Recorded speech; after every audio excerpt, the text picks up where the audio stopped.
Hello, this is KiwaniTalk. My name is Ray Scaboria. I'll be your host for this evening's program. KiwaniTalk is a public information program brought to you from the facilities of WDHS at Dearborn High School by members of the Dearborn Kiwanis Club and students who help us with our recording sessions. Today, we have a very interesting program. Our guest is James Stanish, formerly Lieutenant James Stanish, and I happen also to be a veteran, and we were on active duty at about the same time, and we were both involved in a war that occurred about 50 years ago.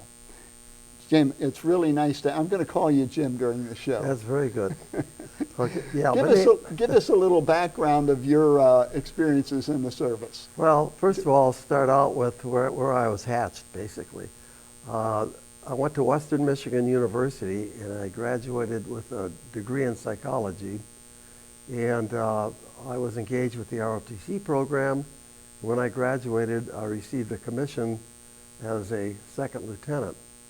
And January 1968, I went on active duty, and I spent a year in Fort Knox, Kentucky, and then I went to Vietnam from there for a year, 11 months basically, as a platoon leader, and then after 5 months as a S5 civil affairs officer.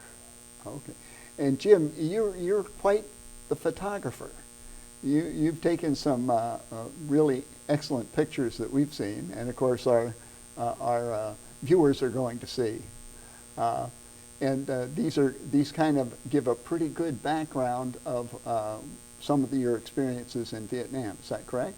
Oh yes, yes. I guess I was in the ideal spot because I was not only tactical, but I was also had the availability of my cameras. Yeah. Now, what cameras did you have at the time? Do you recall? Yes, I had a Honeywell Pentax H3V and a 135 millimeter lens, which was an f2.8, and then I had a wide angle, 35 millimeter wide angle, that was 2.8. Okay. Well, do you want to start with your presentation on the slides, and we can kind of work through that? Sounds good. Okay, the first photo is a combined armor and infantry operation. The soldiers were provided by the 199th Line Infantry Brigade, and of course the tank was provided by the 11th Armored Cavalry. And this is the tank that you saw previously firing its main gun round. And a couple interesting things in the picture. If you take a look at the very front, the first wheel is coming right off the ground. And if you take a look at the people, you can see one guy covering his eyes, another man with his head down. But there's one thing that they're all doing, and that's hanging on to the vehicle, because the vibration from the vehicle and the rocking motion from the gun will just take you right off your feet.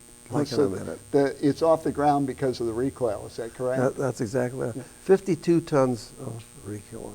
Well, it was also a good trick for the photographer to take the picture at the right time.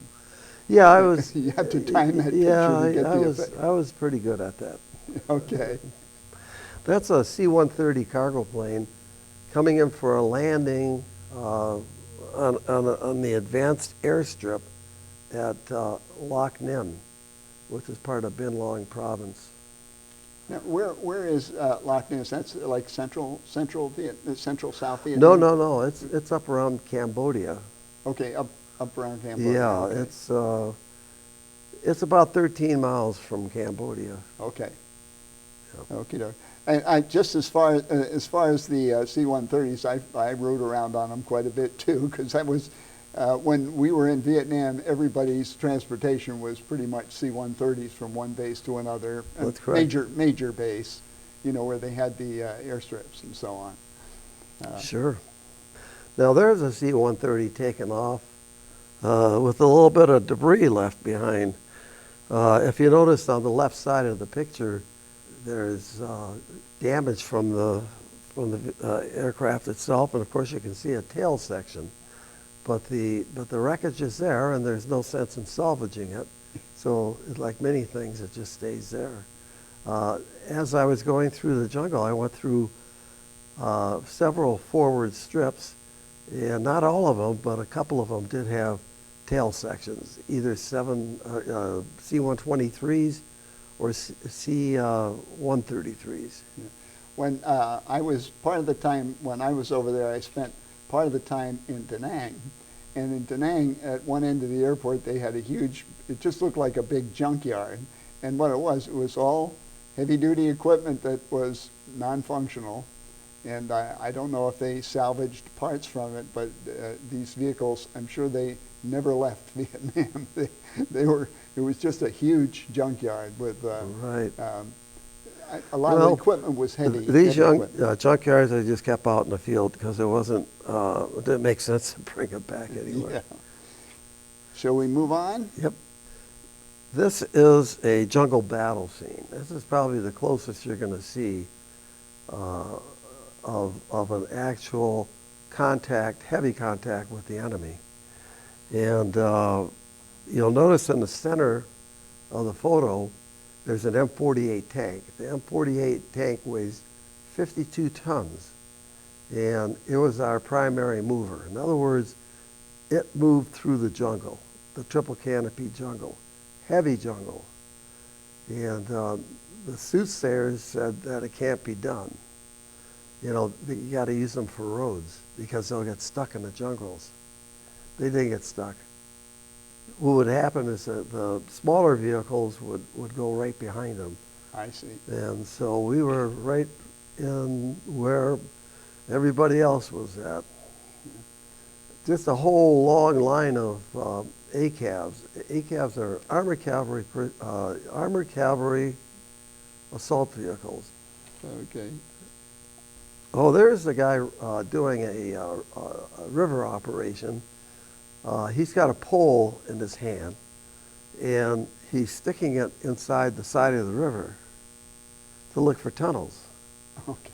Now, when that thing fills up that's the dry season, when that thing fills up in the wet season, what the VC would do, mainly VC, is that it would be filled up past the entrance of the tunnel, and then they would duck down inside the tunnel all wet, holding their breath, and then they just come up on the other side.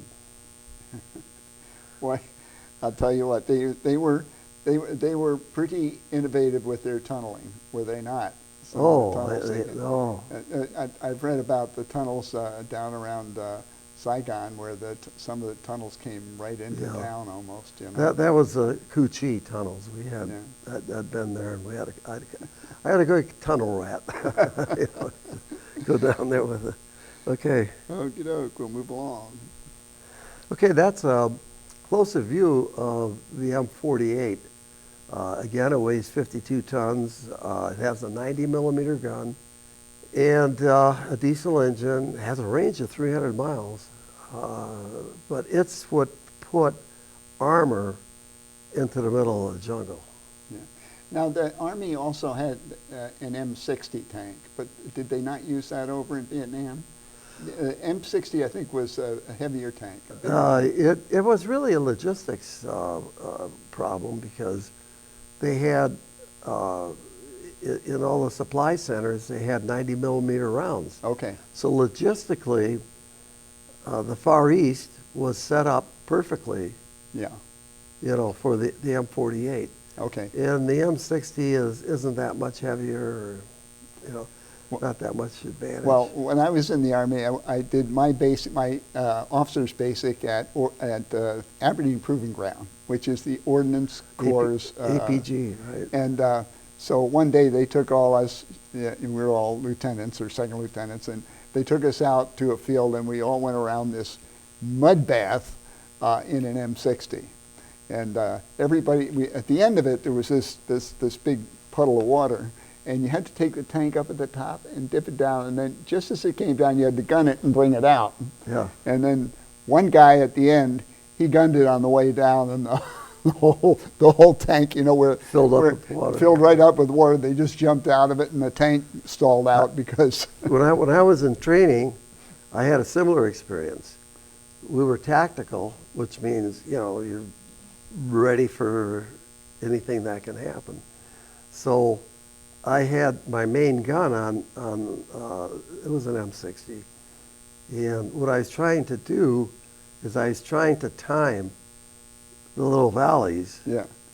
by putting my gun all the way up and then putting it all the way down and then putting it all the way up as soon as I could as we were down.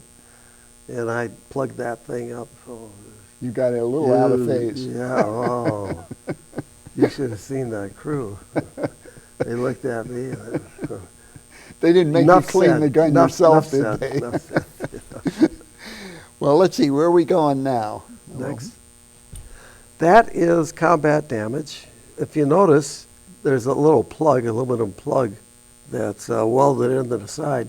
That was the penetration spot on the RPG. It was RPG-7. Now, the rest of the damage is shrapnel, purely shrapnel. Let me just describe what an RPG-7 does. What it does is it turns itself into the explosive force of it, part of it, turns itself into a superheated plasma jet that burns through the armor and causes havoc, in the middle of it. Okay, those are vehicles that were mine damaged, and they had road wheels blown off, this and that. A big helicopter one day came in, and CH-53 Sky Crane came in and picked them up, loaded them on flatbed trucks. It's a huge big helicopter. It looked like when there was nothing on it, it looked like there was, you had this big open area underneath it. I remember those. Well, yeah, you had a pilot that sat backwards to the other pilot. Okay. And once they got over the area, he had control. I see, okay. Because he could maneuver the helicopter right over the lift and drop his hook and then pick it up.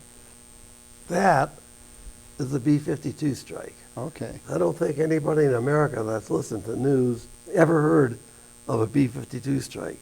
It's huge. It'll blow out, completely destroy an area a half a mile wide to almost a mile and a half long. And there isn't anything in that area or that region that's not blown up. Yeah. I remember, I only saw evidence of bombing from the air, but you could see these big holes in the ground from the bombing. I mean, Did some of them have water in them? Yeah. Yeah, I swam in one. Oh, did you? And the doctor got a hold of me and he says, you don't know what bugs are in there. Why are you swimming in there? Yeah. But anyways, that's where my home was. It's an armored cavalry assault vehicle. It has two M60 guns and then a 50 caliber in the front of it. That's when you were in the field?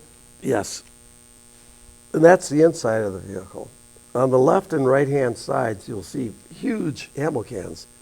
And they held 6,000 rounds of 7.62 millimeter guns rounds. 7.62, that's the same as that's a light machine gun, is that right? Right. Yeah. So they fed the guns, but the guns were on the outside of the vehicle. Yeah. And then all the way in the back is the 50 caliber. There are 5,000 rounds of 50 caliber. So you can imagine, you had a portable bunker is what you had, really. Yeah. Oh, this is an aerial scene of the rice paddies. And about the middle of the picture, you can see a village. They all have tin roofs, which means they're doing relatively good. Because years ago, they were probably thatch. Yeah. And then Would have been rice thatch, probably. and then beyond that, you have rubber trees, and that's part of the Michelin rubber plantation. Okay. And then way at the back is Cambodia, Okay. about 10 miles out. This is the provincial capital of been long. And the name of it is Anlock. Okay. You can see at the base of the picture, you can see the artillery pits, and then you can see the barbed wire. Okay. Highway 13, which runs north and south to Saigon, goes right through the middle of the town. Okay. That is Sergeant Luther Mann. Sergeant Mann and I got together in jungle operations training in Panama. And next thing I know, 2 months later, he's in Vietnam, I'm in Vietnam, and then I bump into him in the jungle. I didn't get any jungle training, but then I sat in an office most of the time I was over there. I was never in the jungle, you know. Yeah. But Sergeant Mann has quite a history. He was a Korean War veteran. When I took this picture, he was on a second tour in Vietnam. And if you look at him, what a regular G.I. Joe. I mean, I don't mean that facetiously, but he is a picture of a good hardcore GI. I remember when I was over there that there were a lot of people, like one of the majors was a Korean War veteran. You know, there are a lot of people who have been in the Army a long time. Right. You know, and but most of the people were younger, like you and I, and the enlisted men were all quite maybe young. you. No. Oh, go ahead. You're younger than I am. Yeah. By a couple years, I think. Yeah, but anyways. Okay, let's see where we at here. That's, I was there, where were you? And I think for the circumstances and conditions, I think that's well said. Yeah. I mean, that's got to be the way you feel, you know, when you're in the jungle. Yeah. Okay. Specialist fourth class Pollock. He was very short. He kept his short time calendar on his camouflage helmet cover, and he was down to about a month, and then he was going to go home. And look at the helmet and how much it takes, you know, over a year's period of time. Yeah. Who's the man in the middle? Well, I saw these ahead of time, but I believe it's Abrams, isn't it? Yes, Yeah. it certainly is. Isn't Okay. that 4 stars? Yeah, you get the prize. Yeah. But Abrams was a 4-star general, but he had a legacy. He was a hero in the Battle of the Bulge during World War II. I just read a trilogy on the Second World War, and they mentioned him in the trilogy. Yeah. Right, and of course he served in Korea and Vietnam, and they named the M1 tank after him. Yeah, that's right. Because the M1 Abrams is what everybody, a lot of them don't even say M1, they just say Abrams. Yeah. You know, so. But their shoes are shiny. Thing of the past. Long time ago they got rid of that. Now, who's that younger officer in there? Is he? Oh no, that might be another frame here. Oh, there's a village chief. Okay. That's in between him and Major Bronson and Okay. the general. But that reflection off the boots in a tactical situation, they eliminated that about 40 years ago. Okay. That's Colonel Patton, and he was our regimental commander when I first got there. Well, he's the son, I assume, of. Yes. He is the son of George S. Patton Sr. Okay, that's You what know, I thought. Yeah. And that's how you party in in Long Binh. That's a big supply base. The girls, what's interesting is the girls are an all-girl band from Kalamazoo, Michigan, and that's where I went to school. It didn't work anyway. You know, it didn't do anything for me. But now these are young faces, and they, all of them, if they're still alive, are probably at least 70 or more, because I took the picture 50 years ago. Yeah. We're like the old World War II vets. That's right. You know, 20 years ago or so. That's the dwelling of Mountain Yard tribe members. And if you'll notice, it's on stilts. And the reason why it's on stilts is because it offers a little work area or a place underneath the thatch roof, you know, out in the sun or whatever. Yeah, then the second thing about it is floods, because if you get a flood through there, it's elevated. Hopefully you won't be in the water. Yeah, it does a lot. And then the final thing is snakes and critters. Oh, that's not a small item there. Now, these are the people that are going in for medical treatment, what we call a med cap. We had our medical people, our doctor, medical staff, treat the mountain yards. In fact, in 2 months, I think we treated over 2,000 people, or saw 2,000 patients. That's a bunch. Yeah, that's a mountain yard. He's got his GI shirt on, and he's got his towel, GI towel. Now, this gal has probably got about half her wealth around her neck, but I was looking at it, and for the first time I realized, after 50 years, that those could be some coins that were passed down. Okay. I never looked at them, but I mean, I'm saying they could be interesting. This is a woman that's feeding her 2 twins, and the thing about the look on their face is that they look very serious. And the reason being is because we're doing a med cap, and a little boy had stepped on the butt of a Coke that had been broken and cut his foot wide open. So our medic was sewing it together. Yeah. And at the time, there was no other way a baby could be fed but by being breastfed by its mother, because they had no access to any kind of, they couldn't bottle feed or anything like that. They didn't have facilities to do that. So that was something you'd see. You're right, because I was thinking often. Goats, but I didn't see very many goats there. Well, the thing is, a baby, you couldn't expose a baby to unsterilized. Yeah. But in any case, let us move along here. Now there is a woman that's actually smiling. The operation was a success. No. But anyways, if you take a look at her black teeth, that's caused from a plant called betel nut.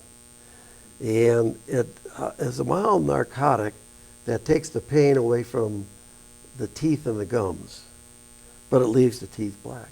So that's me in my perpetual monkey. Guy keeps on chasing around my back. So you had a monkey pet over there?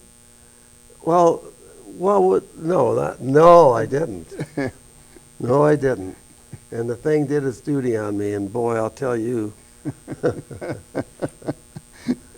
They said, "Don't make the lieutenant mad. Don't." Oh, yeah. And then that's a critter. That's a centipede. It's roughly about 1 foot long. And there are two ways that you could kill it outside of stepping on it. One was to take GI insect repellent and spray it on it. It'd kill it. And then the second way was to take lighter fluid and douse it with lighter fluid. But not to light it. Yeah, not to light it, but the lighter fluid evaporates so quickly that the breathing ports or pores close up, and it smothers to death. Okay. Just something that you'd never think of over here. Now, was that our last slide? Because I didn't go Yeah. to one. Jim, the photos are so interesting. You know, your tour of duty in Vietnam was so different than mine because you were in the field and in the jungle. You know, out in the, I guess it's pretty much the western section of South Vietnam, what is South Vietnam now, close to Cambodia, because that's where the Montagnards were. Yeah, it was below the Central Highlands. They had the fish hook and the parrot's beak. Okay. And those were the main infiltration routes to Saigon. I see. And I was up, originally I went to GLA, which was right near the 101st Airborne Division. And then that's where I was the supply officer. And then I was transferred to the 101st, I'm the 80, let's see, the 45th Engineering Group headquarters. And that was in Da Nang, and then I helped move it up to Phu, which is just south of Hue. So I was in I-Corps, what we called I-Corps. Sure. And, but I spent most of the time in the office because I was company commander most of the year. And they keep you busy when you're a company commander, you know. Oh.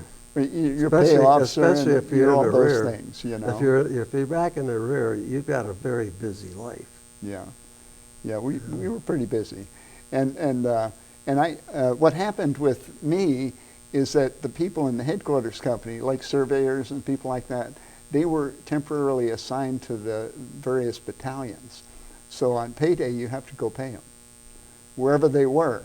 And sometimes that was, well, we went down to Quy Nhon. We had one unit that was close to Quy Nhon, which is down sort of maybe 80 to 100 miles south of Da Nang. And of course, they would loan me a helicopter and they'd fly me down there and I'd pay one or two guys, you know, and also take mail. Because, you know, if the mail hadn't gotten to them at where they were stationed. I've got a story about a guy that when they were exchanging the military payment certificates, Yeah. MPC, they didn't have dollar bills that you passed out. If it was black market and you weren't supposed to do it.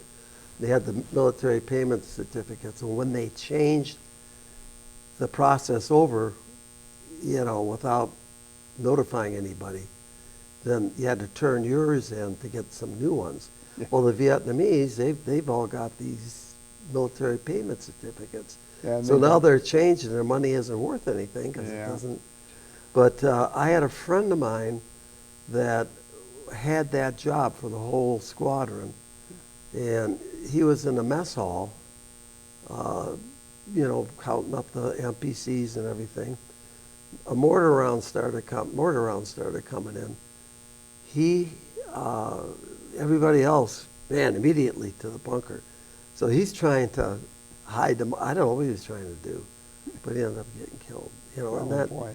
those are one of them unusual, sad stories. But and the reason why I mention it is people get killed. Yeah, they do. Jim, these pictures are great. We really enjoyed them. I learned a lot because that's an aspect of the warfare over there that I really wasn't exposed to, and yet as you look back at it, it was quite an experience. I mean, you remember it. It really had an effect on you. Certainly did. And I want to thank you for your service. For sure. And thank you for the show. Thank you for having me. I hope you enjoyed these photos. And join us on KiwaniTalk again soon.